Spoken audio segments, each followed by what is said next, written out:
Hello friends, இன்றைக்கி நம்ம channel coil சமையல் பகுதியில் நம்ம பார்க்க போகிறது ரொம்ப ஈஸியாக இடியப்பம் மாவு எப்படி பிழிய போகிறோம், இடியப்பம் செய்ய போகிறோம் அப்படின்றது தான் இந்த வீடியோவில் நம்ம பார்க்க போகிறோம். நிறைய பேருக்கு இடியப்பம் செய்கிறது பெரிய வேலையாக இருக்கிற மாதிரி இருக்கும். அது செய்யவே மாட்டாங்க, வெளியில் தான் வாங்கிட்டு போவாங்க. ஆனால் இந்த வீடியோவை நீங்கள் பார்த்ததுக்கப்புறம் இனி அடிக்கடி உங்கள் வீட்டில் இடியப்பம் நீங்களே செய்வீங்க.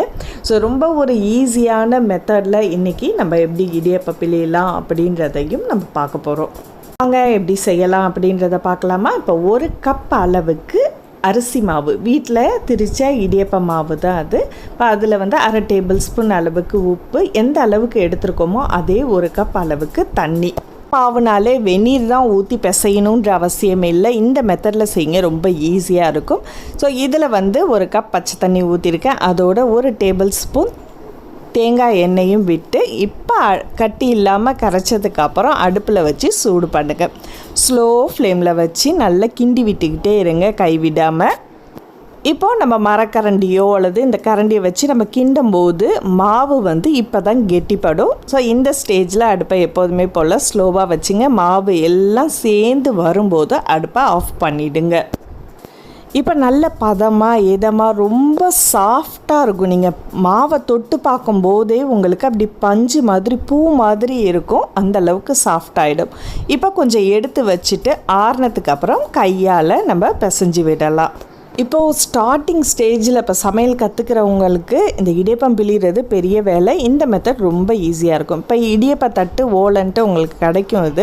இது இல்லைன்னா சில்வர்லேயும் கிடைக்கும். அதே மாதிரி இடியப்ப பிழியக்கூடியது நமக்கு வந்து சின்ன சின்ன ஹோல்ஸாக இருக்கும். இந்த மாதிரி இடியப்ப கொஞ்சோன்னு கையில் தேங்காய் எண்ணெயை தடவிட்டு மாவை உருண்டை பிடிச்சி அதில் ரொம்ப டைட்டாக நெருக்கி வைக்காமல் கொஞ்சம் லூஸாக வச்சு இந்த மாதிரி பிழிஞ்சு எடுத்திங்கன்னா போதும். ரெடி பண்ணதை இட்லி அவிக்கக்கூடிய சட்டிலையோ அல்லது ஸ்டீமரில் கொஞ்சம் தண்ணியை வச்சுட்டு அதுக்கு மேலே இந்த இட்லி தட்டை வச்சுட்டு ஒரு 3 to 5 மினிட்ஸில் உங்களுக்கு வந்து நல்ல வேக ஆரம்பிச்சிடும். இந்த மெத்தடில் நம்ம பிழியும் போது ரொம்ப ஈஸியாக இருக்கும். இடியப்பம் பிழியும் போது எந்த ஒரு கஷ்டமும் இருக்காது. மூங்கில் ஸ்டீமர் வச்சுருக்கவங்க இதை பயன்படுத்தலாம், இல்லைனா இட்லி தட்டில் கூட யூஸ் பண்ணிக்கலாம். கீழே வந்து தண்ணி இருக்கணும், அதனால் இடையில தண்ணி நீங்கள் அப்பப்போ செக் பண்ணிங்க. 3லேருந்து 5 நிமிஷத்துக்குள்ளே நல்ல ஆவி பறக்க இடியப்பம் நமக்கு ரெடி ஆகிடுச்சு. நல்ல பூ போல் ரொம்ப சாஃப்டாக இருக்கும். இடியப்பத்தை பொறுத்த வரைக்கும் மாவு ரொம்ப முக்கியம். அதே மாதிரி அந்த மிக்ஸ் பண்ணுற விதமும் வந்து ரொம்ப முக்கியம். அது இல்லைன்னா நமக்கு பிழியும் போதும் ரொம்ப டென்ஷன் ஆகிடும். இந்த மெத்தடில் நீங்கள் செய்யுங்க, எந்த ஒரு டென்ஷனுமே இல்லாமல் பூ போல் நல்ல அருமையான இடியப்பம் நம்ம ரெடி பண்ணலாம். மாதிரி ஓலைத்தட்டு உங்களுக்கு கிடச்சிச்சின்னா இதில் பயன்படுத்துங்க, இல்லைன்னா சில்வரில் வருது, அதை நீங்கள் யூஸ் பண்ணிக்கலாம். 6-7 தட்டு ஒன்றா சேர்ந்த மாதிரி வரும். அதை பற்றின டீட்டெயில்ஸை நான் உங்களுக்கு டிஸ்கிரிப்ஷன் பாக்ஸில் கொடுக்குறேன்.